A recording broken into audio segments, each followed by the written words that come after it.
Bueno, ahora sí, buenas tardes. Vamos a dar comienzo a este congreso. En primer lugar, quería darle la palabra a Patricia Rosano, que es nuestra directora.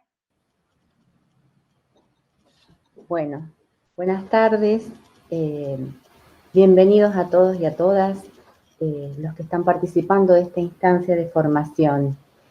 Es para nosotros todo un desafío esto, ¿no? De hecho, lo estamos viviendo hace varios días y en estos últimos momentos decíamos con muchas cosquillas en la panza, porque realmente es un gran desafío animarnos a esta instancia virtual de formación. Bueno, y hablo en plural porque en realidad esto es el resultado del trabajo de muchas cabezas, de muchos deseos puestos en acción. Entonces, no es uno ni dos los que han logrado trabajar y hacer esto, sino que fuimos muchos y fueron muchos docentes y alumnos que estuvieron trabajando para que hoy podamos compartir esta instancia. Hoy pensaba a la mañana, ¿no? Y lo hablábamos ayer con Bruno, y en realidad, si algo nos ha enseñado la pandemia y el aislamiento es precisamente esto que el otro, ¿no? Pensar en el otro y sentir que cuando el otro no está, la ausencia es mucha y la dificultad también, y sobre todo en nuestra tarea, ¿no? Entonces, cuando pensamos en ese otro que nos demanda, el otro que siente, que piensa y que aprende, creo que nos aparece y nos vuelve a dar sentido a la tarea docente. También pensando un poco desde lo institucional, ¿no? Y dije hace un ratito que nos animamos. Y nos animamos a seguir pensando en la formación. Y pensar en la formación también un poco, no solamente desde esto del contenido, sino también desde el vínculo pedagógico. Y en este momento puntual, en esta situación puntual, pensar en la formación docente en el ámbito de las ciencias sociales, ¿no? Nos animamos a pensarla en ese contexto y puntualmente en el contexto, en el eje de las efemérides. Bueno, dicho esto y entendiendo que esto es un trabajo colectivo y que fue el resultado del esfuerzo de muchos, hay que agradecerle fuertemente a la profesora Fabiana Alonso, que está hoy aquí con nosotros compartiendo, y a Eli Bertero, y aquí me permito un paréntesis en la presentación. Bueno, Eli ha transitado escuela primaria y secundaria en nuestra ciudad, o sea que es san cristobalense y de algún modo refleja la vivencia de muchos adolescentes, ¿no? De adolescentes que transitan la escuela secundaria en San Cristóbal, que terminan y se van a otra ciudad, nos fuimos muchos a otra ciudad a seguir formándonos. Y hoy vuelve, de algún modo vuelve en este espacio virtual, en este espacio de formación, vuelve, pero vuelve con todo un bagaje de aprendizajes para compartir. Y esto creo que también es importante recuperar y rescatar, volver para dar, ¿no? Volver para encontrarnos y volver para seguir aprendiendo juntos. Así que gracias especiales, Eli, y bienvenida a casa, como decimos a todos los que llegan a San Cristóbal otra vez. Bueno, Bruno, palabra para vos.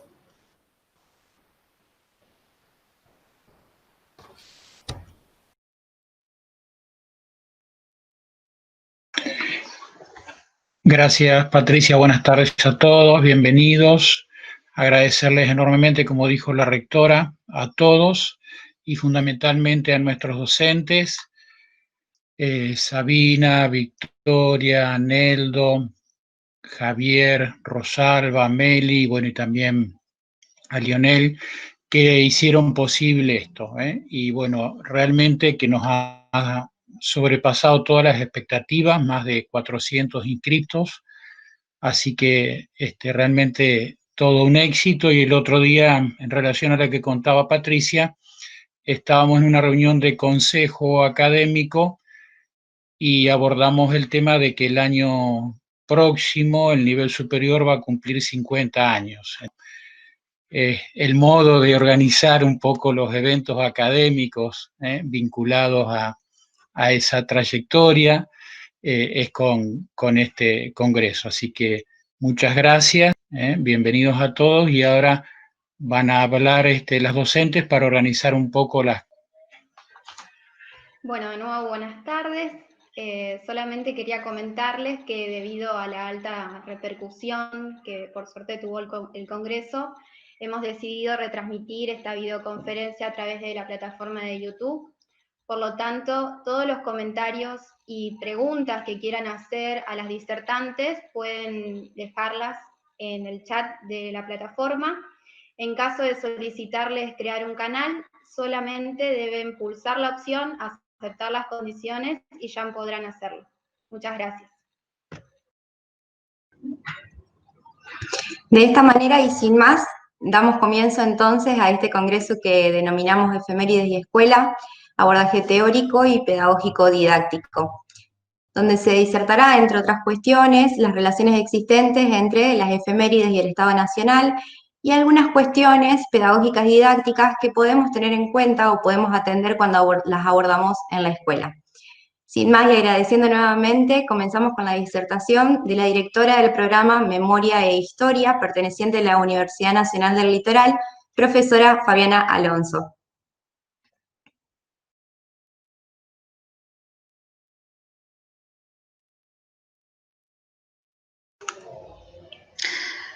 Hola, buenas tardes. ¿Se escucha bien? ¿Se escucha bien? Sí, se escucha bien. Perfecto.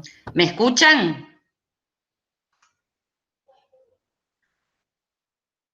Bueno, bárbaro. Bueno, muchas gracias por la invitación que nos hicieron. Nosotros estuvimos hace 2 años en San Cristóbal con Eliana. Nosotras trabajamos en el programa Historia y Memoria de la universidad, donde somos docentes, Eliana en la Facultad de Ciencias Jurídicas y yo en la Facultad de Humanidades. Y desde el programa Historia y Memoria siempre nos interesa mantener vínculos con distintas organizaciones de la sociedad civil, con el sistema educativo.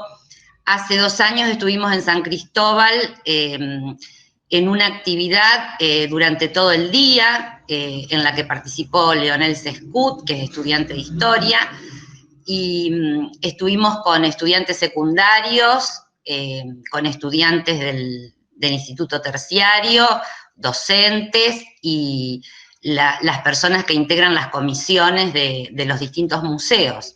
Fue un día muy agradable para nosotras. Yo era la segunda vez en mi vida que iba a San Cristóbal. Eliana, como ya se dijo, es oriunda de ahí. Así que ahora nos hubiera encantado ir, pero bueno, dadas las circunstancias, no pudimos. Por lo tanto, con Sabina, Victoria y Leonel, pensamos en esta posibilidad, en hacer la actividad de manera virtual. Muchas gracias a las palabras de bienvenida de los directivos, de Patricia y de Antonio. No sé, Eliana, si vos querés saludar antes o sigo, como vos quieras. Bueno, saludo, ya que estamos así, después hacemos continuado las palabras, y especialmente las palabras de Patricia. Realmente quiero también decir que cuando me recibí, trabajé 2 años en San Cristóbal, en la escuela que hice y terminé la secundaria, que es la Escuela de Comercio, y trabajé también en la Escuela Nacional, donde la verdad muy, muy gratos para mí. Realmente el volver es muy importante. Y bueno, uno es de San Cristóbal, uno está acá de visita, ¿no? Por Santa Fe, pero bueno, era solo decir eso y muchísimas gracias. La verdad que siempre es un gusto estar y trabajar con ustedes.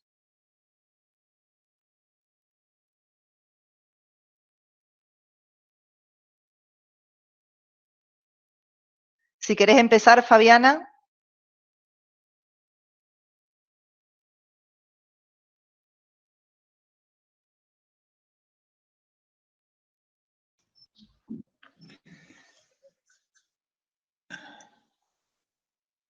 Eliana, me parece que se le cortó internet a Me parece la que quedó profesora congelada, Fabiana. Fabiana. Sí, porque la veo, a ver si la... Ya hoy tuvo problemas para conectarse. Bien. A ver que entre y vuelva esta. Ahora le abrís.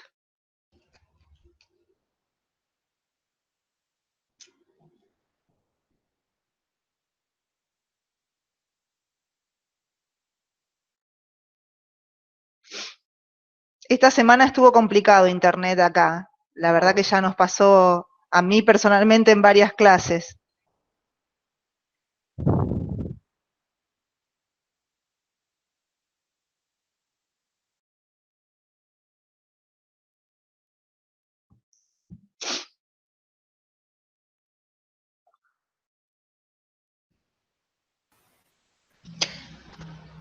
Vamos a Ahí te hacer... escuchamos.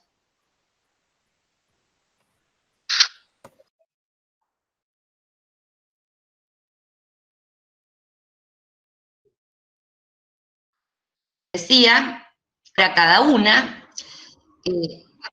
¿Se escucha? ¿Se escucha? Se corta, Fabiana. Si podés empezar otra vez a lo que estabas diciendo, porque se había cortado.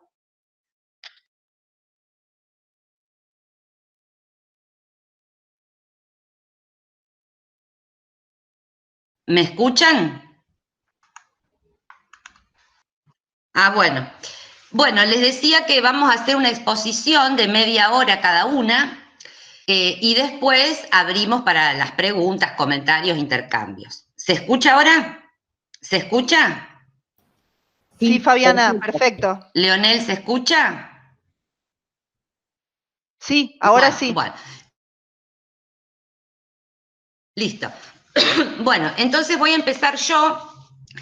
Voy a referirme a las... Bueno, voy a referirme a las efemérides y el Estado-Nación, por ponerle un título corto. Un PowerPoint breve con algunos fragmentos. Mientras yo hablo, yo te voy diciendo, Sabina. Esperemos que salga bien. Bueno, en primer lugar, podríamos decir que las efemérides son interrupciones en el curso normal del calendario, es decir, son fechas significativas que expresan recuerdos, recuerdos compartidos y la voluntad de evocarlos por quienes se reconocen miembros de una nación. Estoy diciendo una palabra que es clave, que es el término nación. Es un término clave. Ya vamos a ver por qué. Entonces, las efemérides están ligadas íntimamente a la nación, al nacionalismo, a la nacionalidad, que son todos términos muy difíciles de definir. No hay una sola definición de lo que es la nación, la nacionalidad, etcétera, ¿no? Y esas definiciones han ido cambiando durante el siglo XIX y el siglo XX.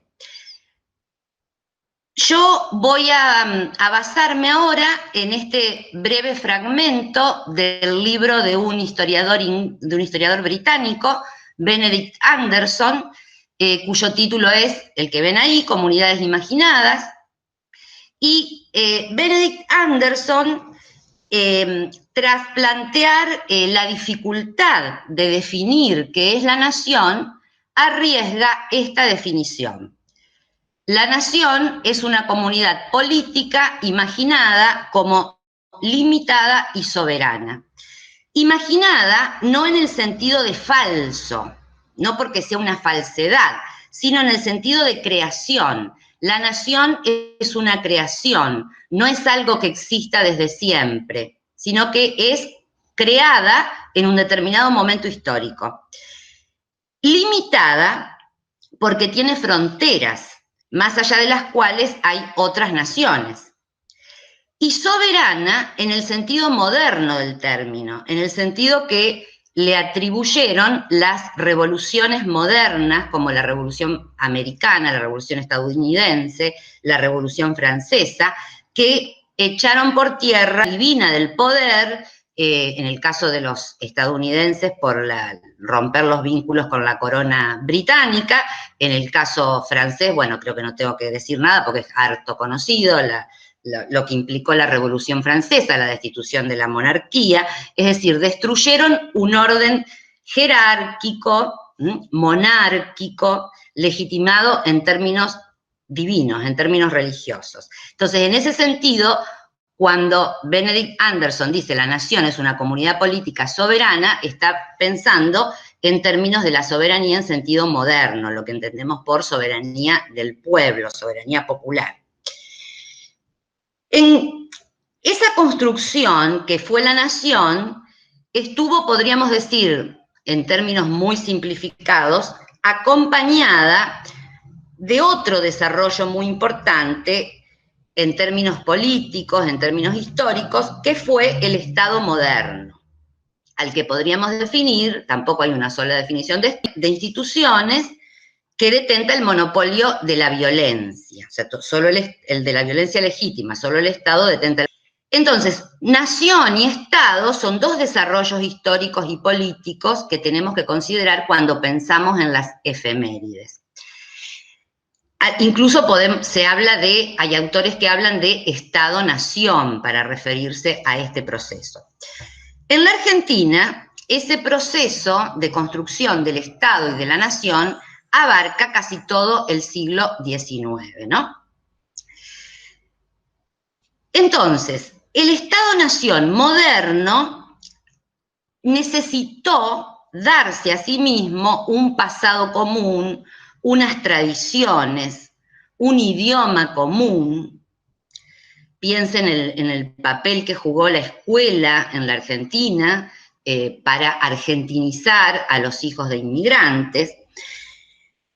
Y también requirió de una historia nacional, por eso también en el siglo XIX, junto con la consolidación del Estado moderno y la creación de la nación, para hablar en términos de Benedict Anderson, se necesitó que hubiera historiadores que escribieran las historias nacionales, en nuestro caso Mitre, por nombrar el más importante, digamos, del siglo XIX. Es decir, se produjo una profesionalización de la historia, se organizaron museos históricos, se organizaron archivos, todos esos procesos culturales acompañaron la consolidación del Estado moderno y esta creación que es la nación. Y vamos a hacer intervenir otro término que yo mencioné hoy, que es el nacionalismo.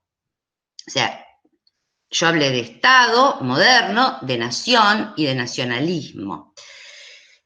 El nacionalismo, no hay que verlo, en esto me sigo basando en Benedict Anderson, no hay que verlo como una ideología, sino que más bien es un sistema cultural que puede estar presente en distintas ideologías políticas. O sea, se puede ser de izquierda y ser nacionalista, y se puede ser de derecha y ser nacionalista.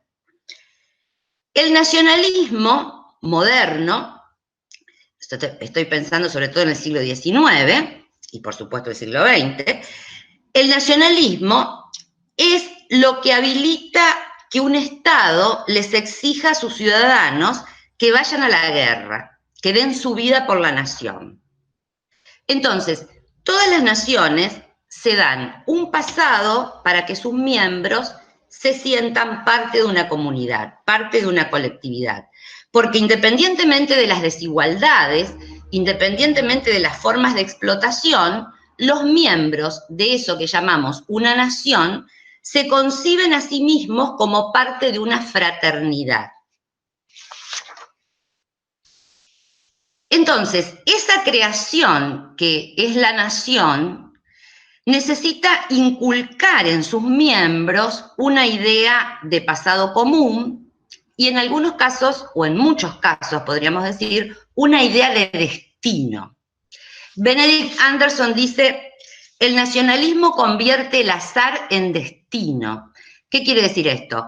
Pudimos haber nacido en cualquier otro lado y nacimos acá.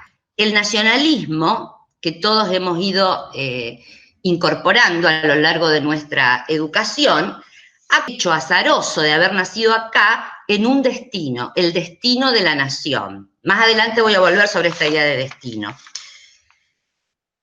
Entonces, las efemérides fueron el medio para la inculcación de la pertenencia a la nación y cumplieron un papel destacado en la Argentina, por ejemplo, en la etapa de expansión del sistema educativo, fines del siglo XIX, primeras décadas del siglo XX. Y acá vamos a la otra, al otro fragmento. A ver, Sabina, si lo podés poner. El siguiente, por favor.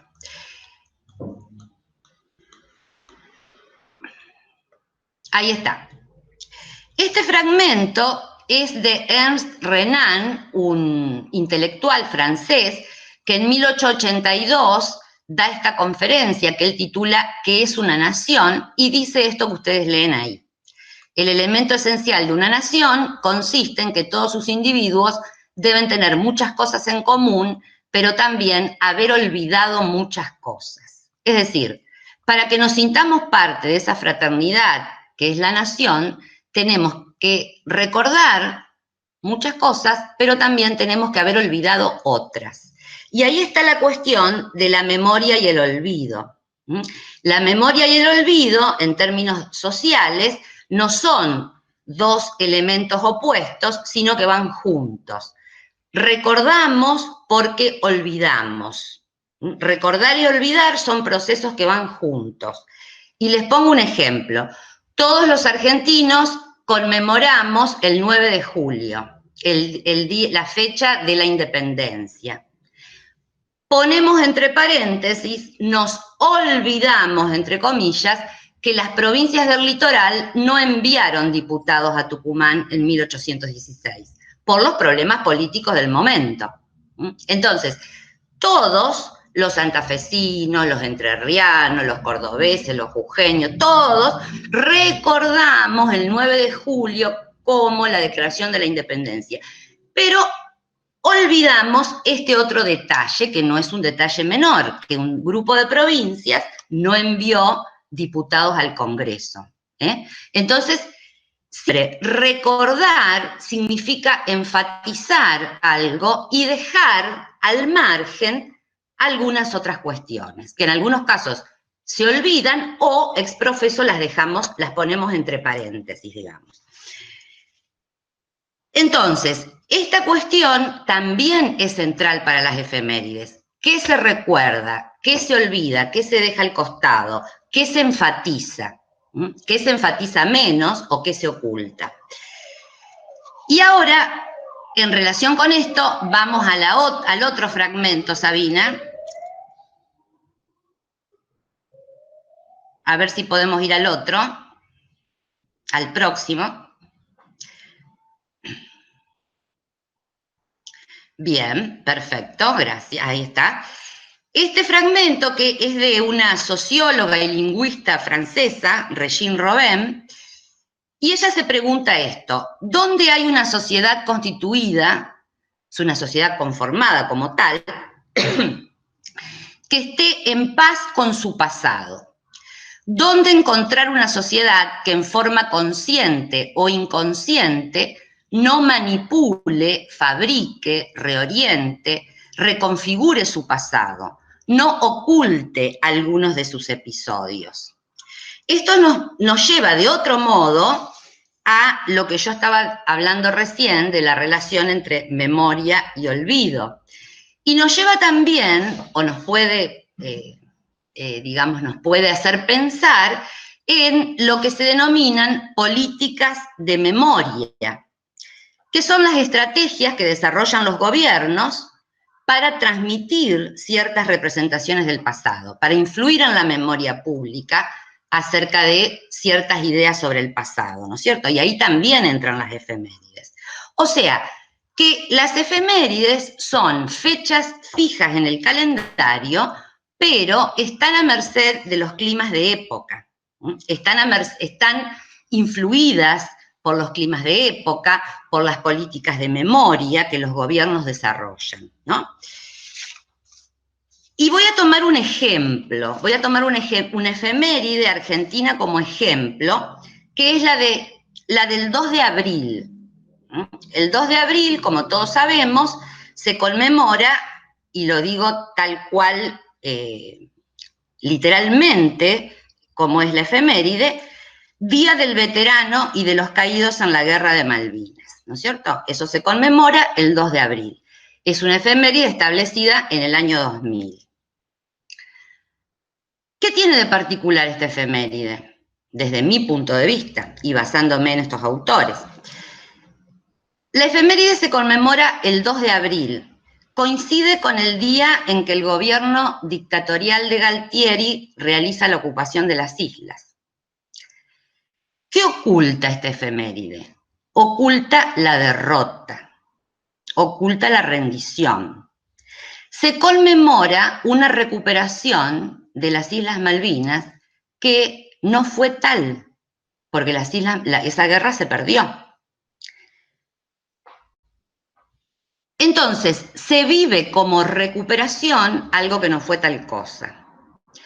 Ustedes me podrán decir, bueno, pero en realidad lo que se conmemora es, o sea, se hace un homenaje, o la efeméride pretende ser un homenaje a los veteranos y a los caídos en la guerra, a los muertos en la guerra. Perfecto, pero no es casualidad que se conmemore el 2 de abril. La fecha en que se conmemora es sumamente significativa. Entonces, se vive o se conmemora como una recuperación algo que no fue tal cosa. Entonces, volvemos a las preguntas que plantea Regine Robin. ¿Dónde hay una sociedad que esté en paz con su pasado? ¿Dónde encontrar una sociedad que en forma consciente o inconsciente no manipule, reoriente, reconfigure su pasado, oculte algunos episodios? Y una cosa más podríamos agregar en relación con esta efeméride. La Guerra de Malvinas se produjo durante la última dictadura militar. En marzo, el 24 de marzo, se conmemora el golpe de Estado de 1976. Y el 2 de abril se conmemora esta efeméride. Entonces uno podría preguntarse, bueno, ¿qué lugar ocupa la dictadura en la conmemoración? Tengamos en cuenta que la efeméride del 24 de marzo es posterior, o sea, se instituyó unos años después que esta, ¿no? Entonces uno se podría preguntar, ¿qué lugar ocupa la dictadura en la conmemoración del 2 de abril? ¿Se menciona al pasar que gobernaba una dictadura? ¿O la dictadura es un elemento crucial para hablar de la guerra? ¿Qué se dice de la guerra?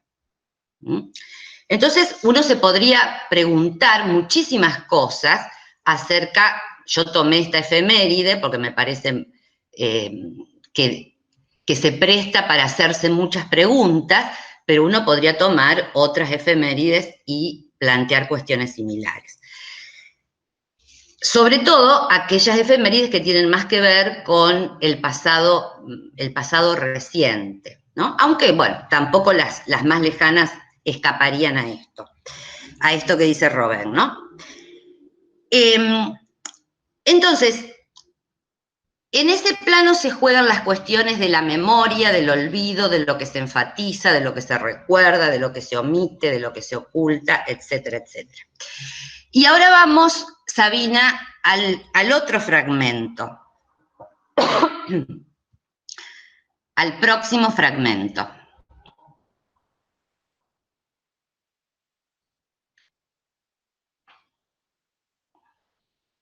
Ese, perfecto.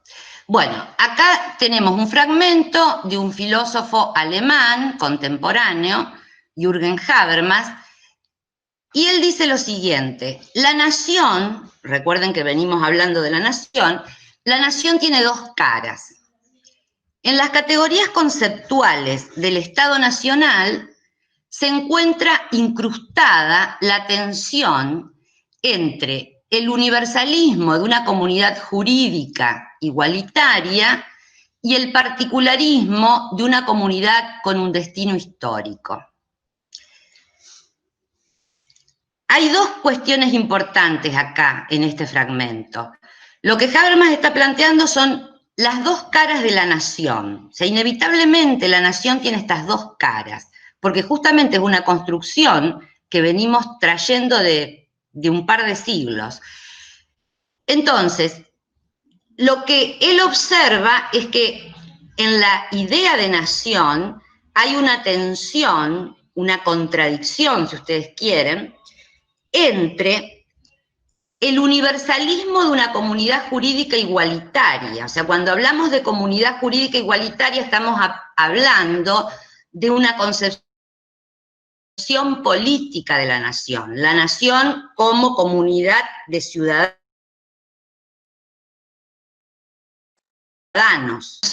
como una comunidad política de ciudadanos. Si somos ciudadanos tenemos derechos políticos y tenemos la posibilidad de discutir públicamente acerca de los problemas, etcétera, etcétera, etcétera. O sea, estamos pensando en términos de ciudadanos con posibilidad de discutir acerca del pasado, del presente, de revisarlo, etcétera, etcétera. Eso, dice Habermas, está en tensión con el particularismo de una comunidad con un destino histórico. Es decir, una comunidad homogénea que se piensa a sí misma en un sentido finalista, con un destino prácticamente marcado.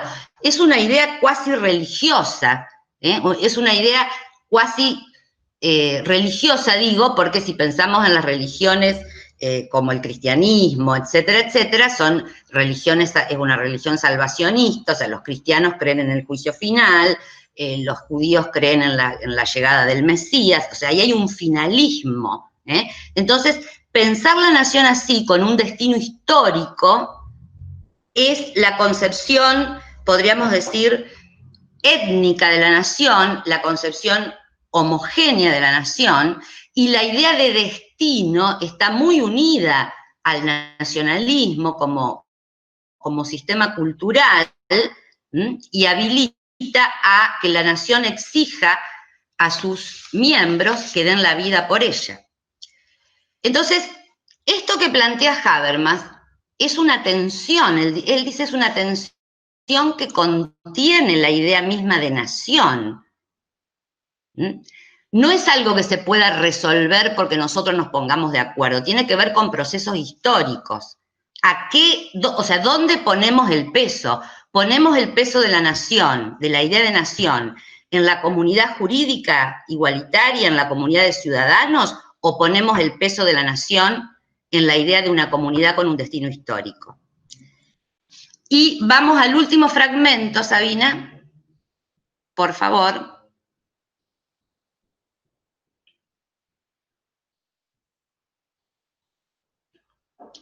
Bueno, este es de otro alemán, de otro filósofo alemán, Theodor Adorno, que se exilió en Estados Unidos durante el nazismo, luego en los años 50 volvió a Alemania después de la derrota del nazismo.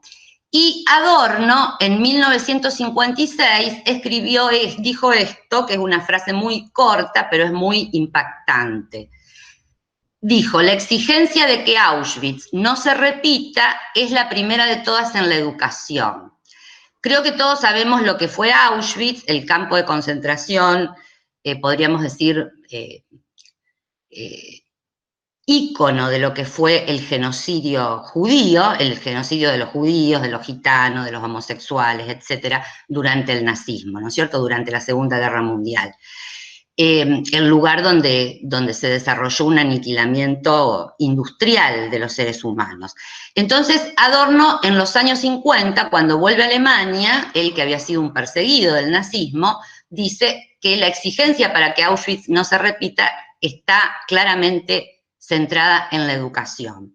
Entonces, nosotros también hemos tenido hechos traumáticos en nuestro país. Por supuesto, nos tocan más de cerca los de la historia reciente. Por lo tanto, si pensamos, por ejemplo, en la dictadura, en la desaparición de personas, en el robo de niños, en la guerra de Malvinas, que fue un hecho de la dictadura, ahí estamos pensando o nos interpela directamente el asesinato y la pérdida de vidas humanas, ¿no? Entonces, cuando yo estoy diciendo que es interesante hacerse preguntas sobre las efemérides, por ejemplo, sobre el 2 de abril, etcétera, no estoy diciendo de ninguna manera que no tengamos que recordar a las vidas humanas que se perdieron. Estoy planteando la importancia, desde mi punto de vista, que por supuesto es discutible como todo punto de vista, de pensar qué hay detrás de determinadas efemérides, qué cuestiones se enfatizan y por qué se enfatizan y por qué se dejan de lado otras, ¿no? Entonces, como afortunadamente nosotros vivimos en una sociedad democrática que tiene un montón de problemas, pero es una sociedad democrática en la que las instituciones funcionan, no muy bien, tal vez no como nos gustaría, pero funcionan, y las escuelas son ámbitos de socialización, son lugares donde se supone que vamos a enseñar y aprender y donde nos interesa transmitir ciertas ideas a las generaciones futuras que las van a tomar haciendo sus propias lecturas, porque la transmisión nunca es mecánica, digamos. No siempre los demás escuchan lo que yo quiero transmitir o sea, no escuchan exactamente lo que yo quiero transmitir, siempre la transmisión es dinámica. Pero teniendo en cuenta que vivimos en una sociedad democrática en la que justamente nos podemos pensar como ciudadanos con la posibilidad de discutir las cosas que nos pasan, que nos han pasado, que nos pasan, y con la posibilidad de revisar las tradiciones, bueno, me parece que teniendo en cuenta esto, teniendo en cuenta que en la sociedad nada es natural, que todo puede ser revisado, me parece que es muy auspicioso que en las instituciones educativas se pueda conversar civilizadamente y racionalmente sobre las fechas que cada institución considera que son claves para transmitir una idea del pasado y para, sobre todo, posibilitar que las nuevas generaciones sigan pensando las cosas que nos han pasado y las cosas que nos pasan. Bueno, muchas gracias. Ahora le paso la palabra a Eliana. No sé si se escucha, ¿sí? Perfecto, bien. Bueno, Fabiana me dejó el pie ahí, no sé quién tiene mi PowerPoint, pero bueno. Para sí, yo, ahí ya lo reproduzco. Sí, solo la tapa, después yo como Fabiana te voy indicando. ¿Te parece, Sabina? Sí, antes de que empieces con tu disertación, queríamos recordarles a los que están viendo la transmisión por YouTube que si tienen alguna dificultad con respecto a la calidad del audio y el video, tiene que ver con el internet de cada uno. Y que les recomendamos que en caso de que se corte la transmisión, que actualicen de nuevo el link, que no se preocupen, que va a volver la charla al lugar desde donde se cortó. Muchas gracias. Ahí reproduzco el Power. Gracias, Sabina. Bueno, yo voy a recuperar un poco algunas de las cuestiones que planteó Fabiana, específicamente vinculadas a las efemérides en Argentina y a las discusiones y debates y posicionamientos que hay respecto de las efemérides y su relación con el sistema educativo y con la historia, fundamentalmente pensando en la enseñanza de la historia y, por qué no, en la enseñanza de las ciencias sociales. Creo que no voy a decir nada que ustedes no sepan o que la mayoría del auditorio no sepa, pero sí me parecía o lo planteé en términos de socializar algunas miradas y experiencias pedagógicas que tengo desde mi propia práctica como docente de un instituto de formación docente y del espacio de las ciencias sociales y su didáctica, principalmente para los profesorados de educación primaria, que es en donde yo me desempeño como profesora y que recupero una serie de inquietudes, interrogantes, que se basan un poco en las preguntas que hizo Fabiana en un principio, cuando hablamos de Estado-Nación y las conmemoraciones, los rituales y las memorias. Entonces, allí me voy a detener básicamente. Organicé en dos partes un poco esta charla, porque me hace algún ruido personal a la hora de poder pensar en las implicancias didácticas de una efeméride. ¿Por qué? Porque tenemos que tener en cuenta o realizar algunas preguntas fundamentales como docentes de ciencias sociales respecto de las efemérides, y tiene que ser: ¿cuál es el sentido y el origen de las efemérides? ¿Desde cuándo están instaladas con tanta fuerza en el sistema educativo argentino? ¿Y qué rol cumplió y cumple aún la enseñanza de las ciencias sociales, específicamente la historia? Quienes transitan el sistema educativo y se preocupan por esta temática saben que hay una bibliografía muy prolífera sobre las efemérides y con distintos posicionamientos. Nos podemos encontrar sobre todo con distintos posicionamientos de qué hacer con las efemérides en las escuelas hoy. Algunos plantean la reivindicación, porque sostienen que tienen justamente esa eficacia simbólica y cohesiva de una comunidad o de un grupo, aunque al mismo tiempo se debería ser una instancia para debatir y reflexionar acerca de ese pasado, y es el caso, por ejemplo, del libro de Perla Selmanovich, Entre el mito y la historia, que un poco recupera la efeméride a partir de nuevos sentidos. Personalmente tengo mis reparos respecto del planteo de Selmanovich, y siempre me interesó, digamos, pensar en otros planteos, como es el caso de Mario Carretero, del libro, si bien tiene varias publicaciones que hacen referencia a la problemática de las efemérides y la enseñanza de la historia, su libro La construcción del conocimiento histórico, que coordina y que trabaja con otros autores como Miriam Krieger, trabajan justamente la enseñanza y las narrativas éticas del pasado, y cuál es el impacto de estas narrativas éticas del pasado sobre las representaciones que tenemos los sujetos, miembros de una comunidad, acerca del pasado común. En este caso, este posicionamiento, a diferencia de otros, propone revisar la vigencia justamente de una historia escolar que nació hacia fines del siglo XIX y la práctica de la efeméride patria en tanto dispositivo identitario, que fue concebido justamente, como mencionaba Fabiana, por proyectos patrióticos de educación, ¿no? Para responder a este interrogante, ahí Sabina te pido que pases la primer diapositiva, yo tomé una cita que hace una socióloga, Silvia Sigal, respecto, este fragmento lo tomé de la revista Enie, que la socióloga escribe en el contexto de las celebraciones del Bicentenario.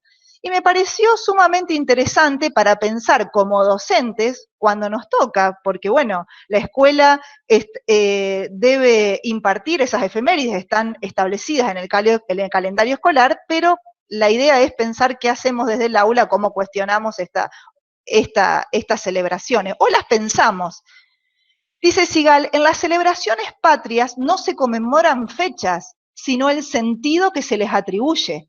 Ese sentido, especialmente cuando se trata de acontecimientos que marcan el origen de una colectividad, es el resultado de interpretaciones a través de las cuales los actores políticos buscan, apropiándose de su valor simbólico, legitimar sus proyectos. Esta cita la extraigo porque justamente en ese artículo la autora, Silvia Sigal, trabaja todas las discusiones que se dieron en la generación del 80 para definir dónde ponemos el origen de la nación, si en 1810 o en 1816. Entonces lo que conmemoramos es el sentido que le atribuimos a esos acontecimientos, no los acontecimientos en sí. Y aquí me voy a detener, y esto me sirve muchísimo los planteos de Fabiana, en el caso argentino, es decir, cómo podemos ver este proyecto de nación en el contexto o en el marco de la consolidación del Estado Nacional, y cómo la preocupación por construir una identidad nacional, la preocupación por homogeneizar una sociedad sumamente heterogénea, no solo por su heterogeneidad estructural propia del Río de la Plata, sino también pensemos que hacia 1880 hay una presencia masiva de inmigrantes.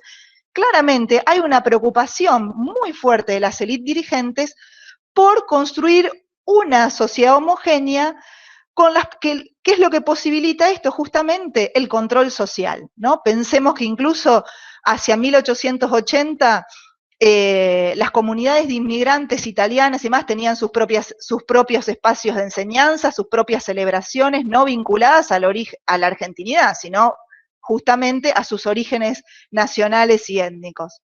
A partir justamente de este diagnóstico, resultó necesario imponer esa matriz cultural que sea capaz de crear sentimientos colectivos de adhesión a la nación y sobre todo a sus héroes.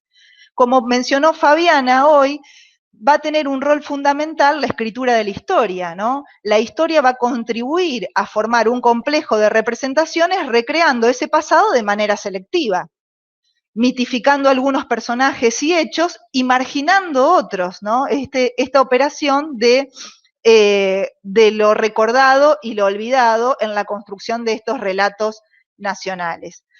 Esta reconstrucción justamente de ese pasado debía contar con un panteón de héroes, para lo cual eligieron a quienes pudieran convertirse en figuras simbólicas, capaces sobre todo de suscitar admiración y erigirse en ejemplo, es decir, que suscite ese acto emotivo de la vinculación con ese héroe sacralizado, ¿no? Hablamos del culto civil, no es un culto religioso, pero es el culto a la nación.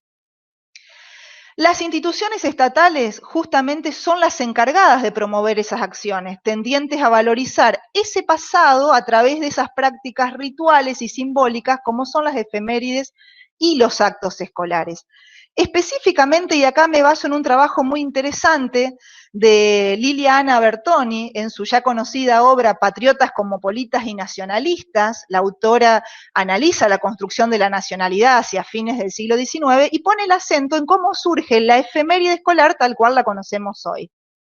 Concretamente, estas efemérides surgieron en 1887, lo voy a decir rápidamente porque segura la mayoría lo sabe, como parte de los festejos del aniversario de la Revolución de Mayo de 1810. Y acá volvemos a esto que dice Sigal, ¿no? No es por casualidad y no es menor pensar en los sentidos que se le otorga al origen de la nación.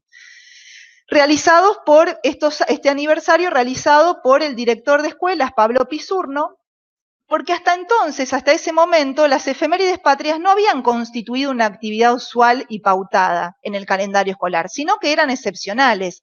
Tampoco no estaba instaurada todo el ritual o el protocolo de enarbolar la bandera, sino que justamente eso sería incorporado a partir de este acto que realiza Pablo Pisurno. Bertoni da cuenta claramente, y es interesante ver, cómo se da el desplazamiento de los escenarios y del tono de los festejos referidos al origen de la nación, que tradicionalmente eran de carácter popular. En ningún momento digo que no existían los festejos sobre el origen de la nacionalidad, pero eran de carácter popular. Era la plaza pública y eran los sectores populares y la sociedad la que se apropiaba de ese festejo. ¿Qué es lo que pasa ahora? Es apropiado estos festejos por el Estado y pasan a formar parte justamente de una nueva tradición patria que va a revelar esa intervención estatal en la invención, como decía Fabiana hoy, histórica y monumental de esa nación. En este proceso, claramente, va a tener un rol fundamental la ritualización de esas celebraciones a través de la escuela, pero también la enseñanza de la historia. No es casual que historia y geografía hayan sido las materias de presencia permanente y que además se incorporaron tempranamente en la currícula. Desde entonces, estas disciplinas escolares se constituyeron en dispositivos identitarios, dice Bertoni, cuyo propósito fue inculcar justamente un conjunto de valores, normas, hasta pautas de comportamientos que son asumidos como naturales y universales.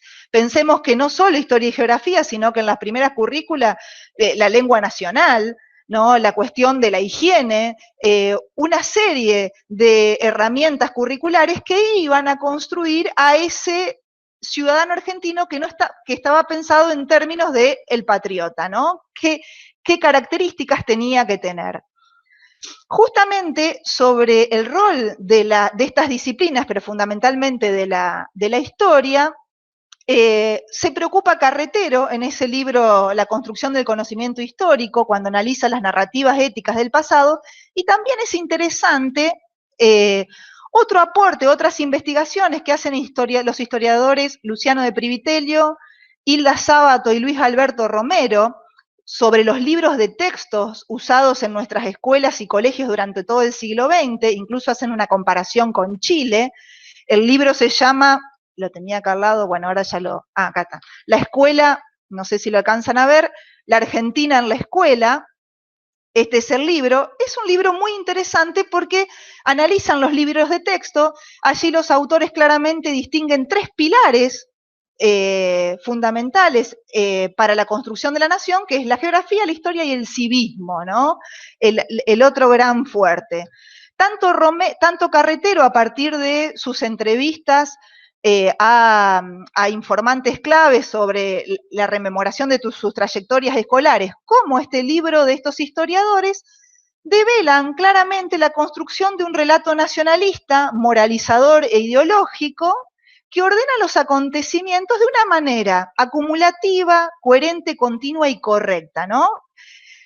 Carretero se preocupa, o le preocupa, el rol de la efeméride y de las disciplinas sociales como dispositivos identitarios, porque dice, bueno, esto obstaculiza claramente la comprensión histórica, esto que ellos llaman pensar históricamente. Y es ahí, Sabina, la segunda diapositiva de Mario Carretero.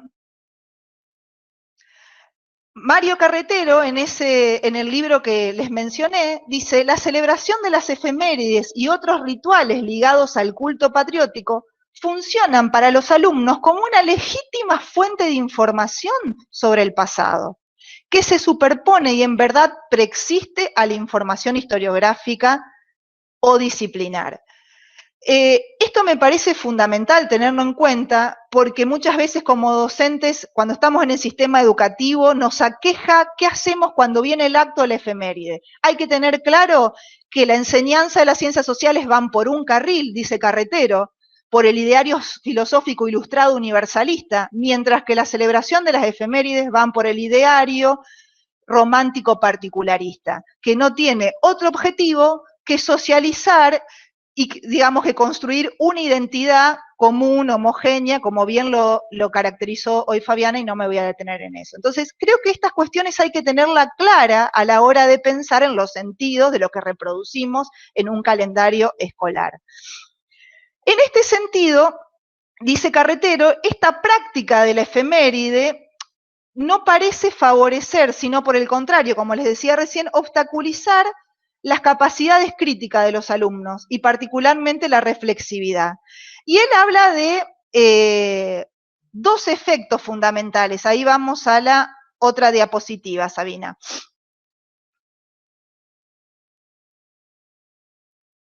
¿Cuáles son las consecuencias justamente de la intervención del dispositivo identitario sobre el desarrollo de la comprensión histórica? Dice Carretero, y junto con Miriam Krieger, porque escribe con ella ese artículo, no genera el reconocimiento de los sujetos históricos como agentes sociales y fundamentalmente no promueve una percepción de la historia que incorpore el conflicto.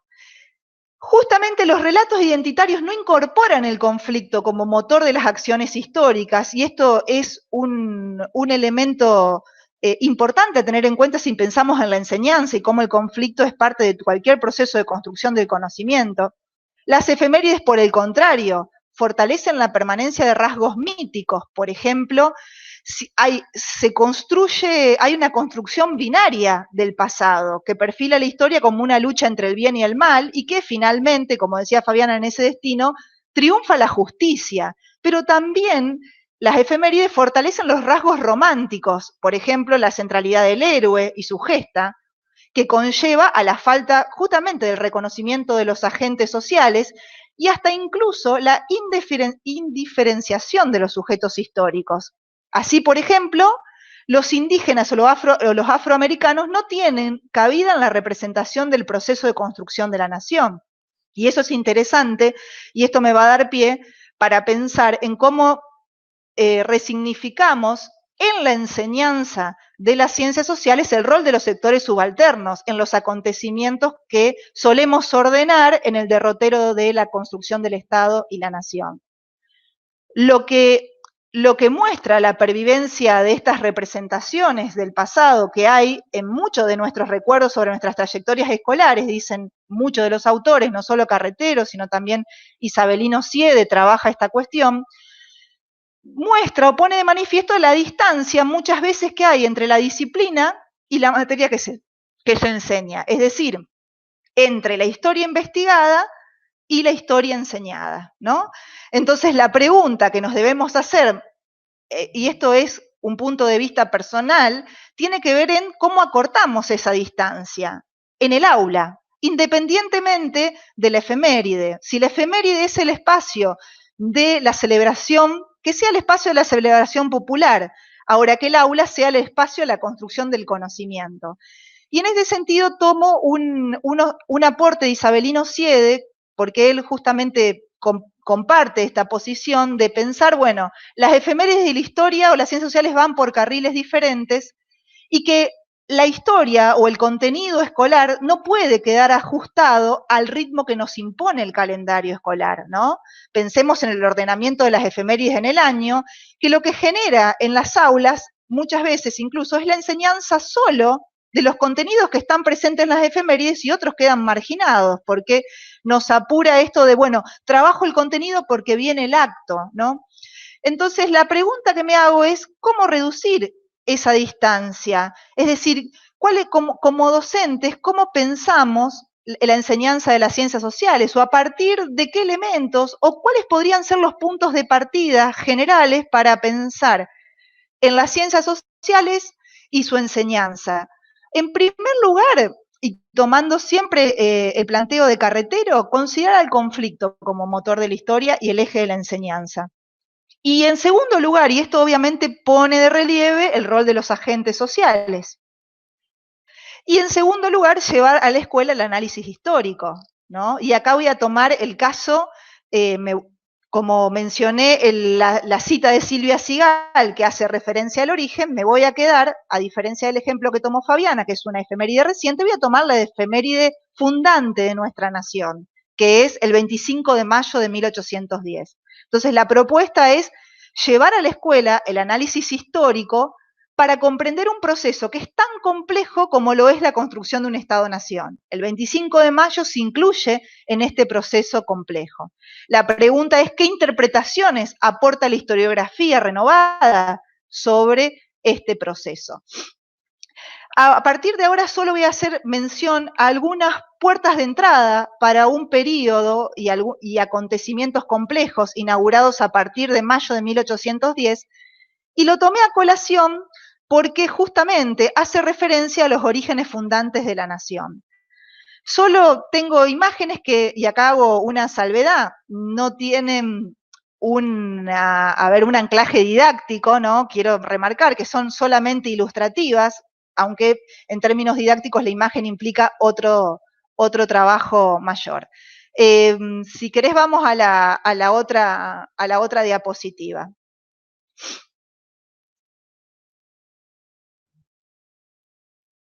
Justamente en el calendario cívico de la Argentina, el 25 de mayo no es una fecha menor y todos recordamos nuestra escolaridad festejando el nacimiento de la patria y asociado fundamentalmente a dos nociones, libertad e independencia, ¿no? Como decía Fabiana hoy, los santafesinos no participamos del Congreso de Tucumán, pero sin embargo, como argentinos lo conmemoramos.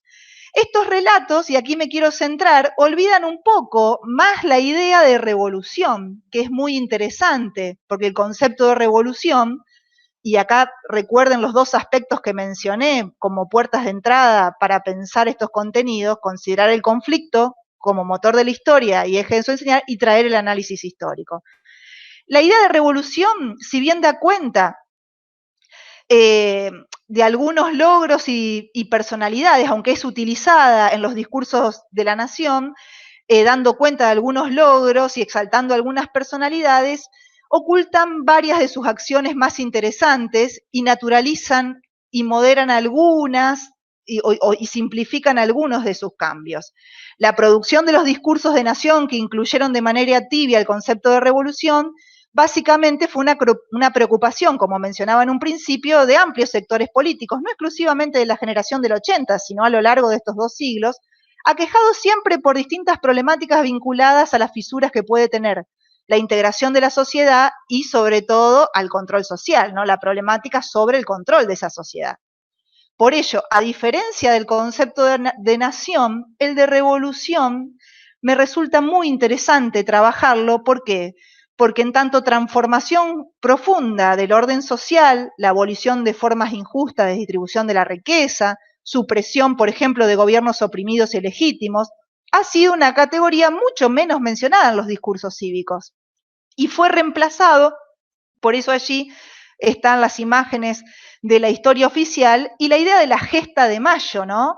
La idea de revolución claramente no fue tan utilizado y fue reemplazado la idea de revolución por la conservadora expresión gesta de mayo, que ocultaba en cierta medida la radicalidad política de este proceso que con apoyo popular.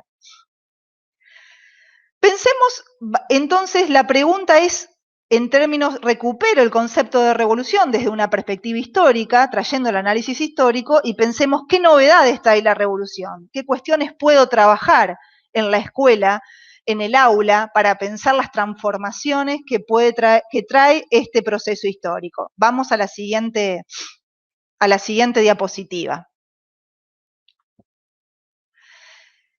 Esta diapositiva justamente, bueno, esta acá hablo, sería la otra, el concepto de revolución, era para ver la radicalidad del concepto, la desmilitarización de la sociedad, bien. Esta diapositiva justamente me pareció interesante porque si hay una novedad que aporta la revolución y fundamentalmente de las guerras de independencia, es la sociedad militarizada, ¿no? ¿Cómo pensar en el aula que no solo los valores, las mujeres, sino los niños también vieron transformada toda su vida, su organización familiar, sus actividades productivas, todas las formas de consumo a partir de la generalización de la guerra? La guerra se generalizó en la sociedad, afectando a todos los sectores. Pero también la militarización fue una vía de acceso a la política de las poblaciones rurales. Fue el modo, por ejemplo, en que actuaron políticamente grupos y clases sociales que antes no habían tenido este tipo de participación. No sé si se pueden seguir viendo las imágenes, las diapositivas o no.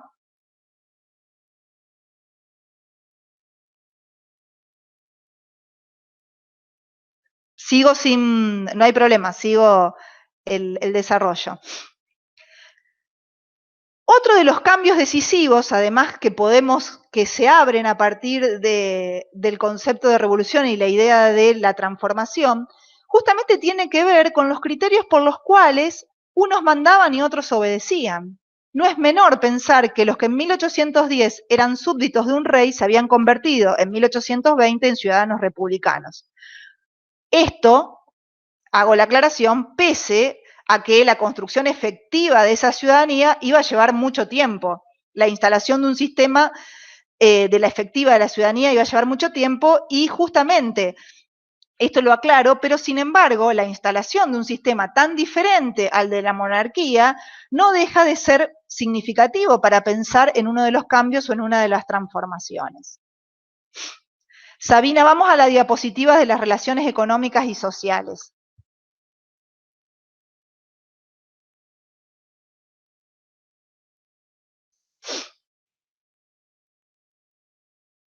La siguiente sería.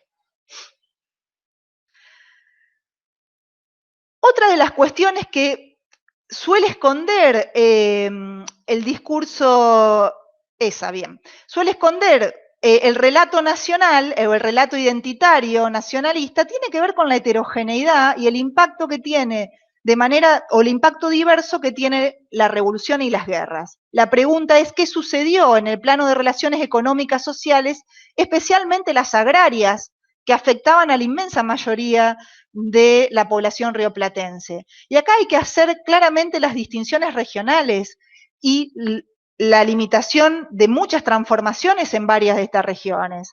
Entonces, por ejemplo, si en Buenos Aires tenemos que la revolución va a haber un proceso de formación de muy grandes propietarios de tierras y ganados, y por lo tanto también se va a ampliar la esfera del trabajo asalariado, también con ello se va a reducir la incidencia de las formas de trabajo forzado, por ejemplo, en la campaña bonaerense. El retroceso del régimen de esclavitud y justamente la pérdida de importancia de los esclavos como fuerza de trabajo va a ser un cambio significativo en esta región del Río de la Plata. No es así la realidad que vamos a ver, por ejemplo, en el noroeste, en Salta y en Jujuy, donde la estructura agraria postrevolucionaria se caracterizó por la extrema concentración de la propiedad por parte de una muy reducida élite tardocolonial. Es interesante ver cómo los sistemas de arriendo que impuso la élite sobre el campesinado mestizo en las mismas tierras sobre lo que estos campesinos tenían derechos comunales, es decir, que perdieron esos derechos comunales.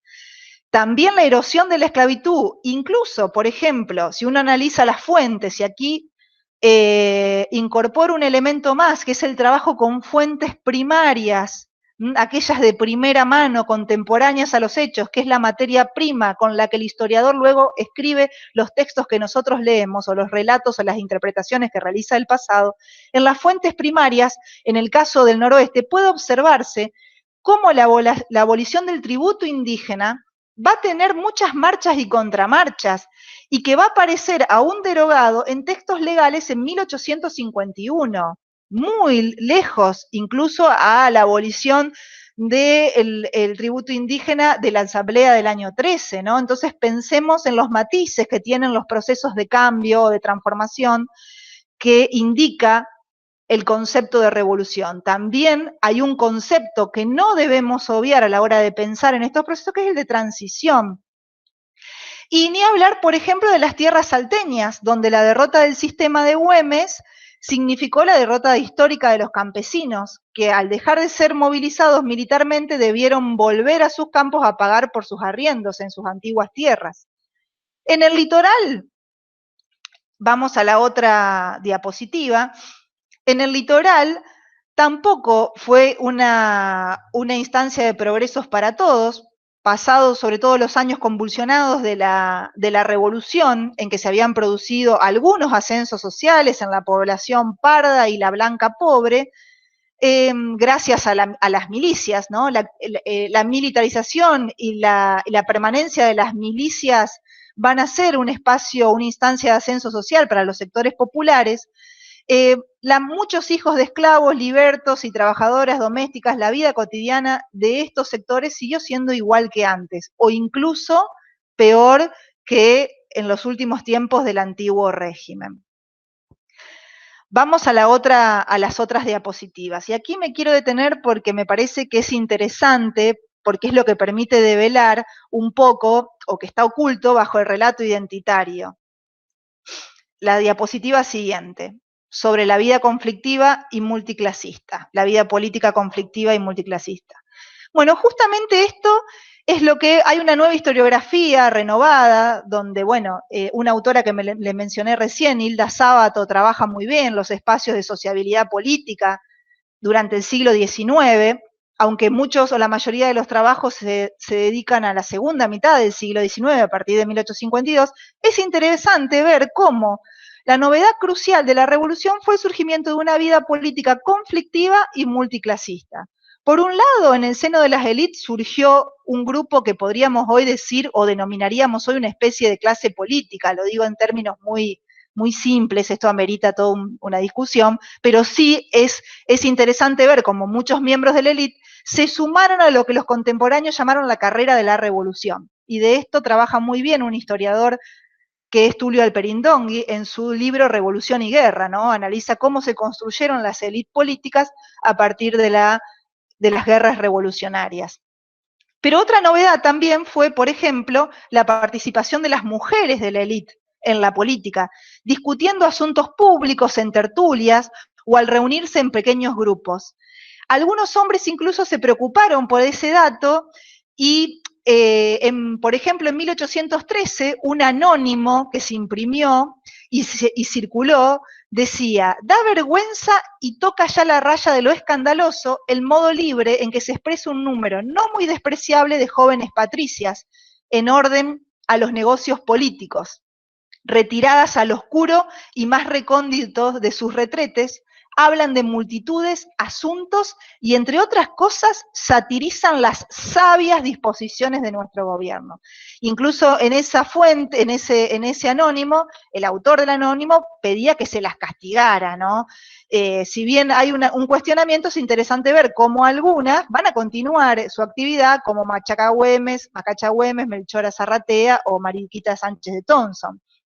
Ahora, y aquí paso a la otra imagen, y este es un elemento interesante para trabajar, que es que la vida política pronto o involucró a sectores ajenos a las élites. Y eso fue un cambio importante, ¿no? La participación en el ex virreinato del Río de la Plata de los sectores populares. De esto hay trabajos muy interesantes de Raúl Fratkin, que se ocupa de ello, también de Di Meglio, que trabajan básicamente la participación de los sectores populares y la irrupción política de estos sectores. Y aquí menciono ejemplos ya conocidos, por ejemplo, en la banda oriental, ¿no? Peones, ocupantes de tierra, sin títulos, esclavos y otros integrantes de su universo que siguieron a Artigas, van a buscar, con la lucha a favor de la revolución, mejorar sus propias condiciones de vida, asegurar, por ejemplo, derechos consuetudinarios y asegurar una sociedad más justa, ¿por qué no? Van a presionar, por ejemplo, en 1815, para obtener tierra de los llamados malos europeos o peores americanos, ¿no? Que eran enemigos del sistema. Si bien esto es interesante, en la segunda mitad de la década de 1810, la invasión portuguesa a la banda oriental puso fin a la experiencia artiguista. También pensemos en Salta y Jujuy y los campesinos llamados gauchos en ese momento que se movilizaron liderados por Güemes. Es interesante pensar allí porque esta movilización ellos le dieron un sentido propio al concepto de patria, en nombre de la cual luchaban, muy diferente quizás a las de las élites porteñas, que incluía las nociones de igualdad ante la ley, la abolición de distinciones étnicas, lo cual a la élite salteña le va a costar mucho desmovilizar y restablecer el orden social, ¿no? Y es interesante allí ver, cuando uno va a los procesos históricos, cómo los procesos de Mayo, lejos de marcar un destino, lejos de marcar un proceso pacífico y que devenía en el éxito, por así decirlo, estuvo cargado de conflictos y de sectores con intereses contrapuestos. Podríamos enunciar muchos más, incluso la movilización popular urbana, ¿no? Y ahí podemos ir a la otra diapositiva. Si bien en muchos casos esa participación popular menos radical, fue más decisiva, porque en el caso de que opere en Buenos Aires, significaba transformaciones que impactaban en todas las provincias unidas del Río de la Plata. La politización de los espacios de sociabilidad popular, eso justamente tiene que ver es otro de los aspectos centrales de los cambios que podemos observar a lo largo de todo el siglo XIX. Mercados, calles, pulperías, fueron sitios de difusión de rumores, de lecturas de la prensa en voz alta, de discusiones políticas. Es interesante pensar en cómo lo cotidiano, cómo mirar esos espacios cotidianos y la inserción de la política. Perdonen, pero se me secó Pasemos a la otra imagen, que me queda poquito y ya termino, la otra diapositiva. Allí podemos ver claramente la participación popular, cómo la participación popular en la revolución fue uno de los cambios más fuertes introducidos por estos acontecimientos. Casi toda la política de la primera mitad del siglo XIX va a estar condicionado por esto. Las fiestas cívicas, y ahí vamos a las celebraciones previas a Pisurno, fueron instancias que involucraron a diferentes sectores sociales, clases altas, populares, que sobre todo porque las clases populares no pudieron dejar de ser convocadas por estas élites dirigentes. ¿Por qué? Porque la legitimidad de los gobiernos dependía del apoyo popular. Y eso es interesante para pensar en los cambios y criterios de mando y obediencia.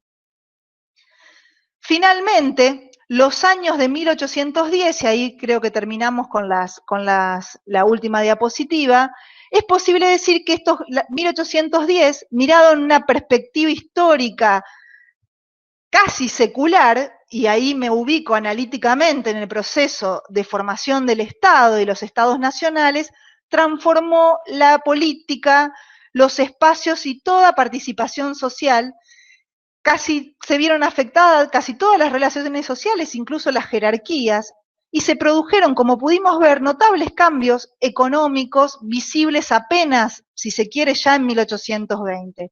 Sin embargo, tenemos que pensar en la complejidad de estos procesos, en el rol del conflicto, de los actores sociales que son portadores de intereses. Y justamente traje este ejemplo, ¿no?, para pensar en puertas de entrada o en cuestiones problemáticas a la hora de pensar en este proceso histórico que generalmente, dice Carretero, y sobre todo en la escolarización primaria, está, no quiero decir cooptado, pero sí intervenido por el dispositivo identitario, ¿no?, generando estas representaciones marcadas de lo mítico y de lo romántico. Entonces, quiero cerrar con una cuestión que plantea Isabelino Siede, donde sostiene que hay que escindir las ciencias sociales del ritmo impuesto por las fechas establecidas en el calendario escolar. Hay que enseñar a pensar esta complejidad de los procesos sociohistóricos, más allá de los hitos, de los mitos y ritos.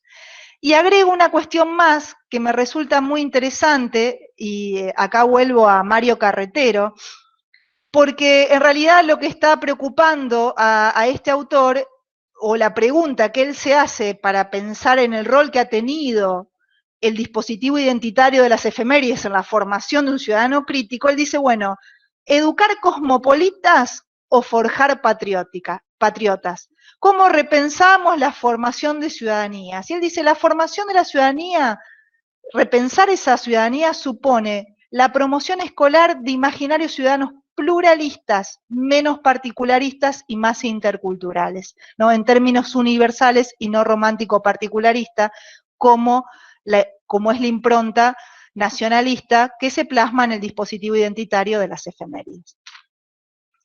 Ahí. Bien, muchas gracias, Eliana. Muchas gracias, Fabiana.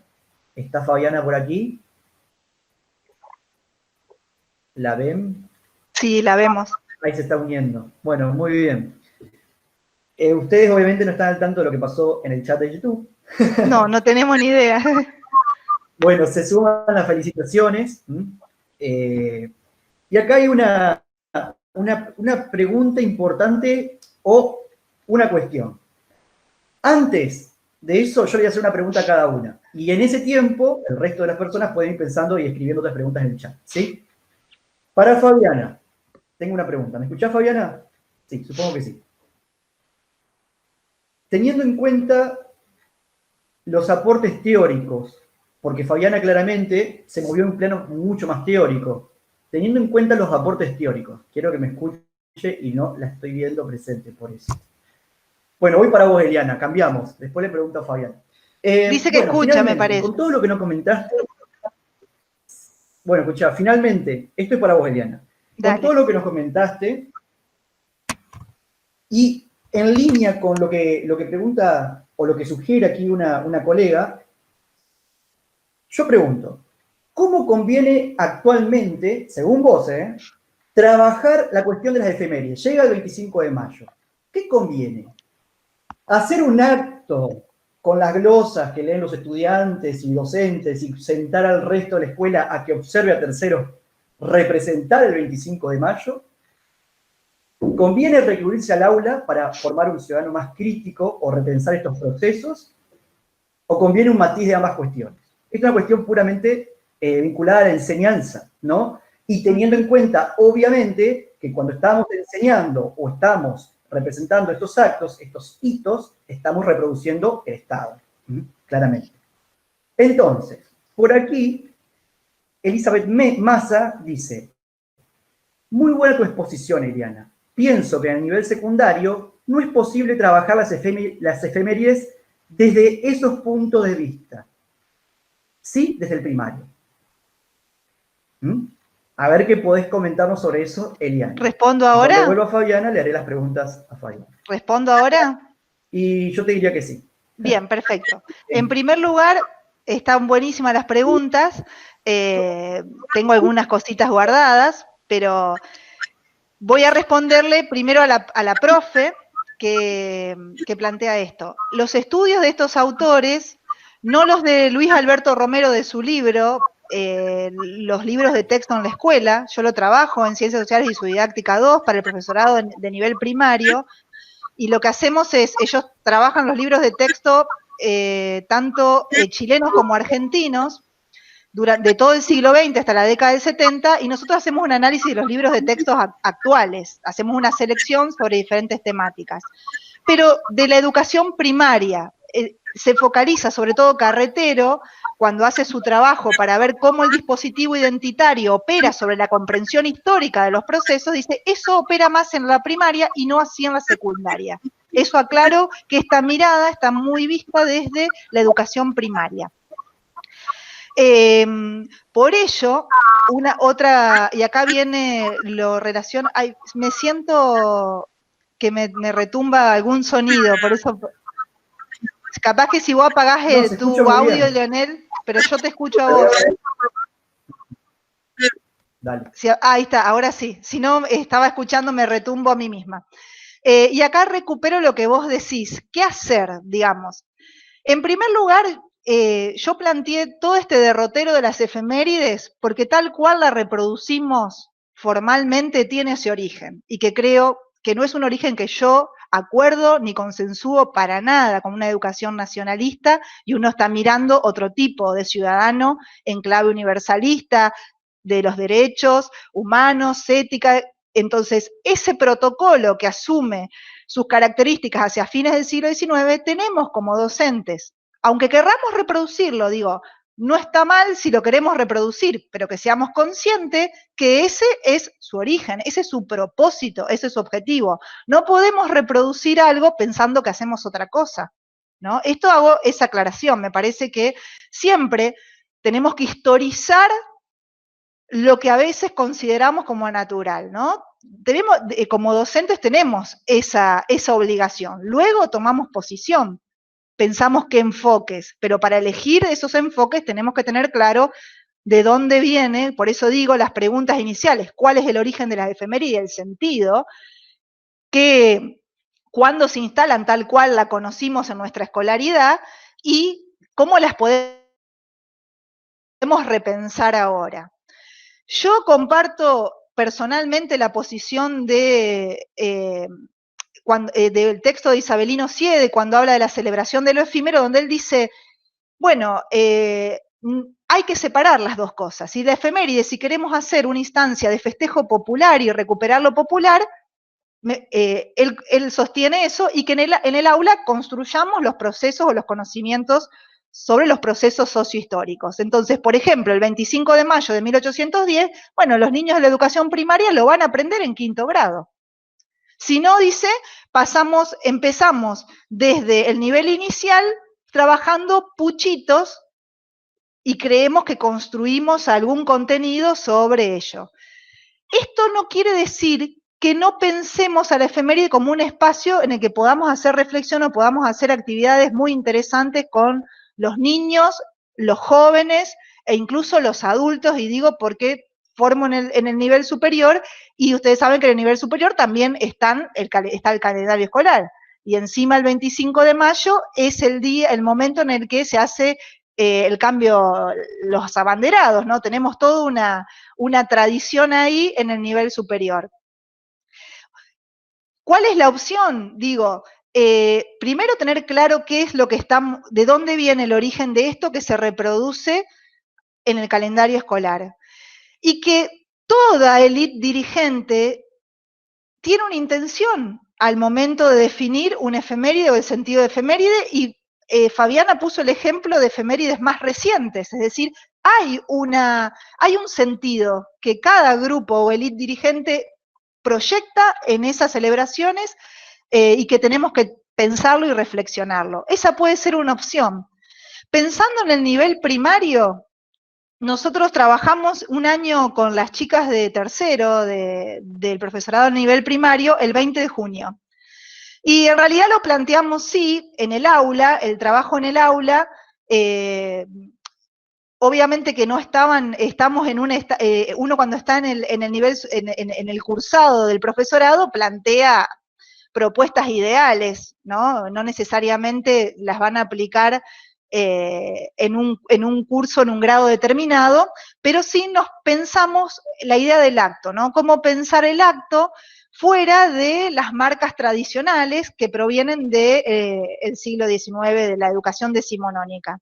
Y la oportunidad era Belgrano, y lo que hicimos, tomando los aportes sobre todo de la historia, a la hora de pensar y de los recursos didácticos, es decir, pensar las fuentes primarias y cómo crear propios recursos o recursos propios de información para los estudiantes. Y elaboramos un diario que se llamaba El Banderazo, donde había diferentes cuestiones, que acá se los muestro, que no fue un acto. En realidad las chicas pensaron el acto, trabajar en los distintos cursos de toda la escolaridad primaria con ese diario. Obviamente cada docente lo iba a ajustar a el grado específico, si era el primer ciclo, el segundo ciclo, séptimo, y que en el acto, que en realidad era una puesta en común, no había banderas ni mucho menos, era una especie de taller, lo pensamos como un taller. Lo que había que hacer,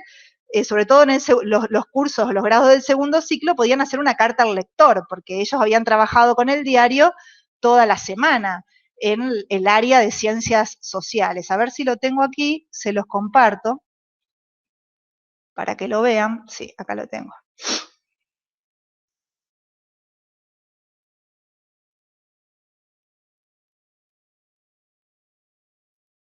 Este es el diario, El Banderazo, que lo hicimos con las chicas de Sociales 2. Ellas produjeron sus propios contenidos, obviamente a partir de todos los insumos. Previamente trabajamos las fuentes históricas, las características de las fuentes históricas, la potencialidad de las fuentes primarias, sobre todo como recurso didáctico para acercarnos al modo de trabajo del historiador. Y se trabajó con ello. Fíjense que si bien el tema que nos convocaba era el 20 de junio, claramente abrimos la mirada hacia un contexto más amplio, no solamente Belgrano. Incluso a Belgrano lo trabajábamos en el marco de su procedencia social, es decir, cuál es el sector social al que provenía, cuál es su trayectoria o su biografía. No hay referencias a la biografía personal en términos de exaltación, sino tratar de ver cómo se constituía la élite criolla y revolucionaria. Entonces hay bastantes, por ejemplo, las chicas sostenían que era importante entender el contexto, y hay inserts que hablan de la Revolución Francesa y la Revolución Industrial, y después volaron un poquito más. Por ejemplo, en las publicidades de los diarios, ¿no? De Oficios y Otras Yerbas, y acá había publicidades. Las sociales, ¿no? El prometedor enlace entre los Vera Mujica y los Gálvez. Es decir, iban tratando de trabajar diferentes aspectos del contexto sociohistórico de 1810, pero fundamentalmente de la década revolucionaria y la primera mitad del siglo XIX, a partir del diario. Acá fíjense la publicidad: Pulpería Don Enrique, las mejores bebidas. Es decir, nos parecía que era interesante como forma de pensar en otras alternativas a la hora de pensar la efeméride. Las chicas no armaron la efeméride tradicional, sino que hicimos la recreación y toda la simulación en el instituto, con el auditorio del instituto. Ellas después lo trabajaron en sus prácticas, si tuvieron la oportunidad o no, eso dependía después de sus trayectorias en la práctica, pero sí lo hicimos para el 20 de junio en el instituto. Fue muy interesante la experiencia porque nosotros entregábamos una esquela que era la carta al lector, o sea, podían seleccionar cualquiera de los aspectos y hacer una carta al lector, y tuvimos 200 cartas al lector muy interesantes y trabajamos después el análisis de ello. Digo, es un material o un recurso didáctico que me parece que es interesante para poder plantear la efeméride como un espacio de reflexión. Ahora, hago esta apreciación. Hay muchos de estos aspectos que en el primer ciclo o en la educación inicial no lo pueden, digamos, hay ciertos aspectos o comprensiones que no van a alcanzar a trabajarlo. Entonces, por eso hay que tener cuidado cuando nos queremos o nos desespera la necesidad de necesariamente vincular la enseñanza con la efeméride. No nos enloquezcamos tanto, porque son dos cosas distintas. Está retumbando. No sé si se entiende. Si respondía a lo que plantean.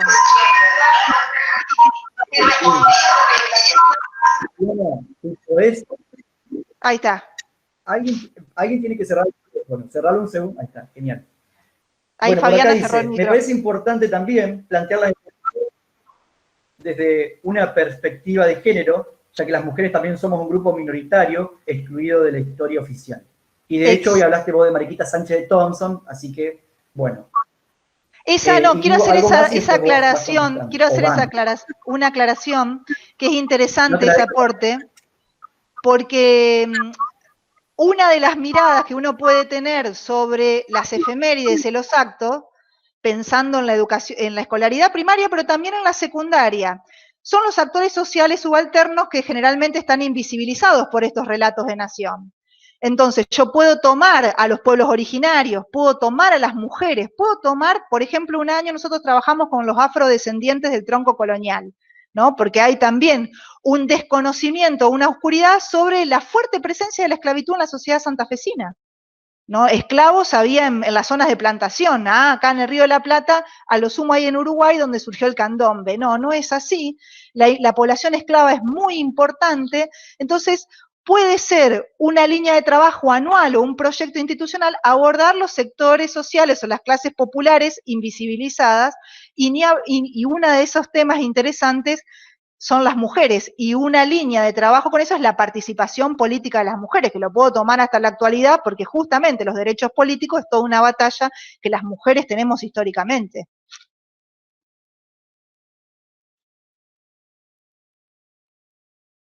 Aquí Elías Gómez dice, siendo reemplazante, muchas veces me encontré con que efemérides es parte del área de ciencias sociales, y otras veces como algo aparte.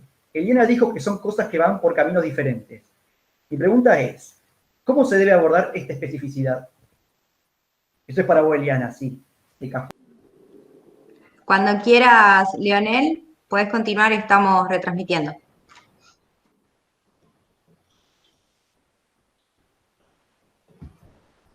Bueno, ¿no? Estoy esperando que Sabina me pase a mi correo que todavía no me llegó. Sí, ahí te pasé. Así puedo unirme en Mientras YouTube. tanto, se podría retomar con la última pregunta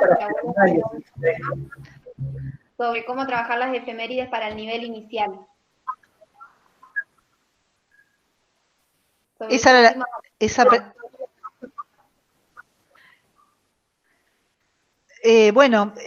A mí me interesó mucho la pregunta, no me acuerdo el nombre, parezco Gutiérrez, creo que era, quien hizo esa intervención. Me pareció muy interesante porque puso en cuestión el lugar de la efeméride en el nivel inicial, si pensamos en todo este derrotero de las efemérides que estuvimos trabajando. En todo caso, que sea el espacio de la fiesta popular, del encuentro, pero difícilmente se pueda en el nivel inicial pensar en procesos de comprensión histórica, ¿no?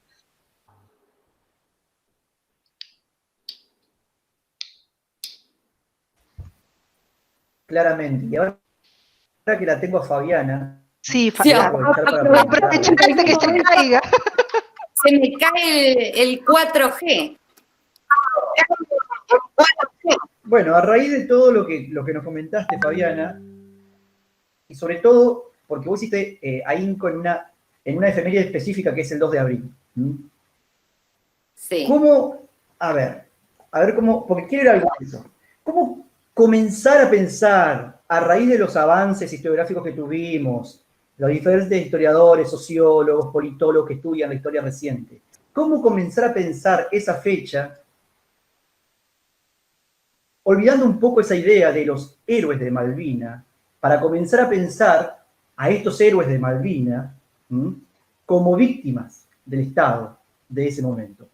Víctima del Estado sea por una coerción, el uso de la coerción física o simbólica, pero cómo comenzar a pensar en una cuestión bastante delicada, digamos. ¿Cómo trabajar esos aspectos? ¿Cómo problematizar, digamos? Eso te lo pregunto a vos, Fabiana. Bien. Teniendo en cuenta que en San Cristóbal tenemos a los excombatientes de Malvinas. Sí, me acuerdo, incluso me acuerdo que... Bueno, ¿terminaste la pregunta? ¿Terminaste? No, para no superponernos. Sí, me acuerdo perfectamente cuando fuimos con Eliana hace 2 años y tuvimos una reunión con la gente de las distintas comisiones de los museos. Me acuerdo que estaba Sabina, por el Museo Ferroviario y otras personas. Bueno, fueron los muchachos que están en el Museo de Malvinas. Y en muchos lugares de la provincia hay gente que estuvo, que estuvo en el continente o que estuvo en las islas, bueno. En tu pregunta hay 2 palabras que me parece que son claves, héroes y víctimas. Decir héroes implica una cosa y decir víctimas implica otra. Cada uno de nosotros puede tener, tiene todo el derecho de tener una postura determinada acerca de la Guerra de Malvinas, acerca de las Malvinas. Yo personalmente no soy nacionalista, a mí el nacionalismo no me interpela nunca, ni cuando juega la selección de fútbol, ni nunca. Pero bueno, pero es una postura personal, yo no me considero nacionalista. Yo creo que para evitar esas cuestiones dicotómicas, héroes, víctimas, que cada uno tiene derecho a pensar según su leal saber y entender. Yo pienso que todos los que estamos en educación, yo no trabajo en el sistema educativo provincial, trabajo solo en la universidad, pero cuando digo todos los que estamos en educación me estoy refiriendo a todos los niveles, desde el jardín de infantes hasta la universidad. Deberíamos hacer un esfuerzo por, primero, pensar ciertas cuestiones. Por ejemplo, pensar que la guerra se produjo en el marco de una dictadura y que fue el manotazo de ahogado de la dictadura militar durante el gobierno de Galtieri. Eso me parece que es la primera cuestión que hay que tener en cuenta. Y también me parece que hay que tener en cuenta que durante los años 60 y 70 la Argentina tenía una relación diplomática bastante bien aceitada con el Reino Unido, y acá a la Argentina venían a atenderse gente que vivía en las Malvinas, había maestras argentinas que iban a enseñar a las Malvinas, e incluso durante el último gobierno de Perón, o sea, el Perón de la última etapa, del 73 al 74, hasta se había avanzado en una soberanía compartida entre la Argentina y el Reino Unido. Entonces, esas cosas, esas cuestiones, hay que tenerlas en cuenta cuando se piensa Malvinas. Y yo creo que es fundamental que los que participamos en la educación, en los distintos niveles, no estoy diciendo acá que todo el mundo se tiene que transformar en historiador, ni mucho menos, pero hay buenos trabajos sobre Malvinas, por ejemplo, un trabajo de Rosana Guber, que es una antropóloga, es uno de los primeros trabajos, y los distintos trabajos que ha hecho Federico Lorenz, que es el primer historiador que estudió seriamente la Guerra de Malvinas. Entonces, no estoy diciendo acá que todo el mundo tiene que leer todos los libros de Federico Lorenz o de Rosana Guber, etcétera, pero sí hay lecturas que no son extremadamente extensas, porque uno tiene que tener en cuenta que el profesor de matemática o el profesor de filosofía o lo que sea no está obligado a leer libros de historia, pero hay lecturas que no son tan extensas y que se pueden hacer para poner en cuestión ciertas ideas que están cristalizadas, ¿no? Entonces, a mí me parece que la única forma que uno pueda reflexionar y cuestionar en el sentido positivo de lo que significa cuestionar, porque cuestionar no significa estoy en contra por estar en contra, cuestionar significa poder profundizar en los porqué de una conmemoración, en lo que se enfatiza y en lo que se deja fuera, etcétera, etcétera. Y hay mucha bibliografía y que se puede seleccionar y que a lo mejor los profesores de historia pueden llevar la delantera en eso, los profesores de geografía, porque en la cuestión Malvinas hay una cuestión muy fuerte de irredentismo territorial, es decir, esa idea que la Argentina alguna vez perdió un territorio que le pertenecía, entonces un territorio irredento, y eso es fuertemente nacionalista.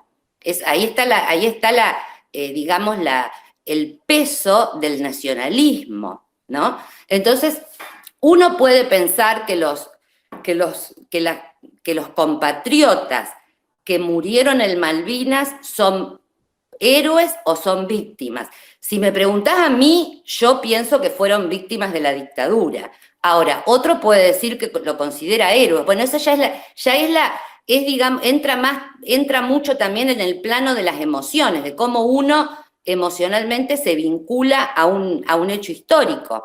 Pero me parece que se puede, superar esa dicotomía, los argentinos que somos tan afectos a las dicotomías, y así nos va con las dicotomías, hay que tratar de superar las dicotomías y tratar de pensar las cosas, digamos, con un poco más de racionalidad, en el sentido de ponernos a discutir. Yo discutiría, por ejemplo, cómo, si en los años 60 y 70 la Argentina y el Reino Unido tenían las relaciones suficientemente aceitadas como para que maestras argentinas fueran a enseñar a Malvinas, como para que gente de Malvinas viniera a atenderse acá a los hospitales, etcétera, etcétera. ¿Qué pasó? Y bueno, la guerra llevó todo para atrás.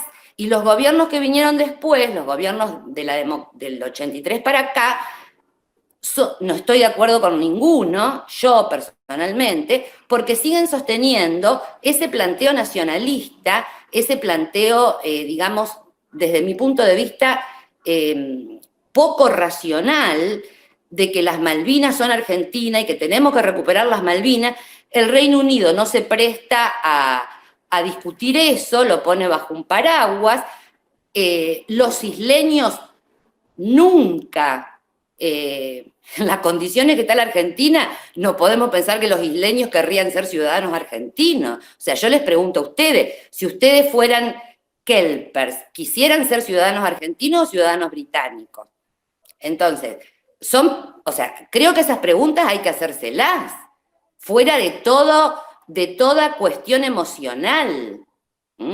Porque yo entiendo que en la educación hay componentes emocionales, pero también tiene que haber componentes racionales. Entonces, me parece que uno tiene que, o tendríamos que leer algunas cosas que nos sirvan. Yo apelo a la lectura, porque me parece que es la lectura lo que hace que uno ponga en tensión certezas. Entonces, leer algunas cosas que nos sirvan para poder empezar a revisar, tampoco digo cuestionar, revisar ciertas ideas cristalizadas. Y acá les voy a mostrar un librito. Este librito, digo librito porque es un librito chiquito que tiene 12 centímetros, que es de Federico Lorenz, uno de los historiadores el primer historiador que empezó a estudiar la Guerra de Malvinas. Y es un ensayo. Ni siquiera es un libro de historia, digamos, es un ensayo, es algo que él escribió en base a todo lo que investigó y toda la síntesis que él puede hacer, por todo el plafón que tiene, que se titula En 15 días nos devuelven Malvinas. Es muy provocador el título. ¿Qué haría el Estado argentino si en 15 días nos devuelven Malvinas? Bueno, es un ensayo, un librito de 12 centímetros que tiene 90 páginas, publicado por la editorial de la Universidad Nacional de Rosario en el 2018. Bueno, este librito es un libro muy interesante porque está escrito por alguien por un historiador serio, documentado, y está escrito de una manera ensayística, ni siquiera está escrito como un libro de historia, que a veces para los que no venimos de la historia puede resultar pesado leer un libro de historia. Bueno, esto está escrito de una manera ensayística y es muy interesante. Entonces, hay materiales que sin ser extensos, sin ser demasiado complejos, porque yo entiendo que al estudiante a lo mejor que estudia administración de empresa no se va a poner a leer un libro de historia, o el profesor de matemática tampoco, no digo que no lo puedan hacer, la historia se escribe para todo el mundo, pero entiendo que cada uno tiene, por cuestiones de trabajo, de tiempo, etcétera, pero hay discusiones que se pueden iniciar para revisar ideas que están cristalizadas y que parecen naturales. Y eso es lo que hay que, me parece, que revisar. Y eso no significa dejar de recordar a los muertos. Eso no significa dejar de recordar a los muertos.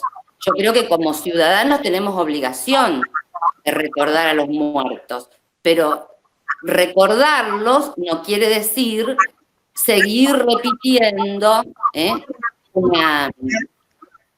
un discurso que no clarifica nada, desde mi punto de vista.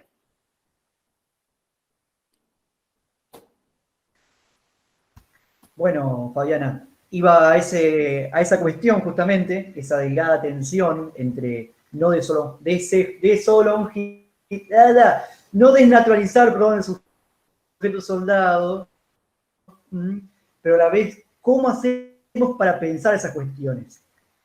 ¿Cómo hace un docente en historia? Es un problema gravísimo. O sea, de cómo poder producir un discurso en una clase, teniendo en cuenta todas las miradas, lo más multidisciplinario posible también. Pero yo te preguntaba por eso, vos que estás más habituada al terreno de la teoría. Y por último, ya para cerrar, acá Mariana Solterman, que es un estudiante de geografía de la UNL, dice que nos recomienda artículos de Gustavo Peretti, no sé si ustedes estaban al tanto, que dice que viajó a Malvinas y realizó una investigación sobre la cuestión de la soberanía e identidad de los habitantes. Bueno, sí, yo Gustavo ya cedo, Peretti, no hay más preguntas. Sí, quiero agregar eso nada más. Sé que Gustavo Peretti, que es colega nuestro en la facultad del Departamento de Geografía, estuvo un par de veces en Malvinas, creo que él estudia la cuestión demográfica, yo leí cosas suyas que aparecieron en el litoral. Así que también, si ustedes buscan en el litoral Gustavo Peretti, pueden encontrar.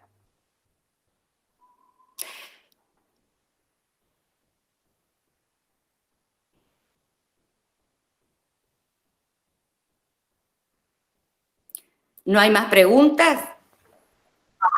Lo mismo digo. Creo que Bruno podría cerrar.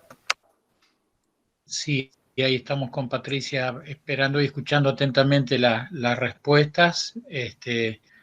No sé si Patricia, ahí estás. Acá estoy, acá estoy. Bueno, realmente una experiencia sumamente valiosa para nosotros como instituto y ni hablar la posibilidad de escucharlas a las dos, a Eli, por supuesto, como siempre, y pensar, me quedé pensando en esto, ¿no? Me quedé pensando en la idea de sentido, que las dos lo trabajaron con mucha fuerza, ¿no? Encontrarle el sentido a estas intervenciones que hacemos como docentes desde determinados contenidos. Y bueno, nada, entre todas las cosas que anoté, me pareció fuerte la idea esta, ¿no? Del sentido, del cómo enseñar, el para qué, el por qué, más allá de que uno se posiciona, pero una vez que toma posición, encontrar el sentido del para qué lo estoy haciendo y cómo lo voy a hacer. Por eso allí me parece que es un aporte muy rico para las alumnas en formación, para nosotros docentes en ejercicio, para seguir pensando en cómo lo hacemos a esto del trabajo de las efemérides en las instituciones educativas. El nivel que nos toque y con las características, como también ustedes lo dijeron claramente, con las características que tengan los niños y el nivel, porque no podemos pensarlo del mismo modo a este tipo de intervenciones. Así que en lo personal agradecida, en lo institucional más que agradecida, y bueno, y esperamos seguir teniéndolas con nosotros para discutir, porque creo que hay muchas cosas para seguir discutiendo también. Bruno. Totalmente de acuerdo, Patri, y bueno, nos da elementos, pistas para seguir trabajando. Y lo importante es que aquí había docentes de todos los niveles educativos que pudieron también, tuvieron la posibilidad de escucharlas y reflexionar acerca de implementar efemérides desde otro punto de vista. Así que realmente un gran aporte y como dice Patricia, va a ser un honor seguir contando con ustedes en una nueva experiencia. Bueno, muchas gracias a ustedes por invitarnos y bueno, aunque no hayamos podido ver a todos los que estaban escuchando, bueno, así son las cosas en esta situación que nos toca y esperemos en algún momento poder ir a San Cristóbal, como ya hemos ido una vez, que fue una experiencia tan grata, esperemos poder ir de nuevo. Así que muchas gracias a ustedes y bueno, estamos en contacto. Un saludo. Bueno, un saludo y gracias, y quiero decir que lo que dice Fabiana, que quiere ir, porque el que va a San Cristóbal no se quiere volver, ¿no? Vieron que San Cristóbal tiene esa cosita que gusta, que hay mucha hospitalidad, así que eso habla bien de nosotros. Así que bueno, pero un gusto compartir experiencias, digo yo, porque por ahí en el chat uno acá no lo tiene y seguro las estudiantes, los estudiantes y docentes tienen mucho para decir sobre esto, de sus propias experiencias, que enriquecerían muchísimo lo que nosotros aportamos. Nada más. Gracias. Bueno, muchas gracias, un abrazo enorme. Bueno. Abrazos a todos, muchas gracias. Chao, hasta luego. Chao, Victoria, chao, Sabina, chao.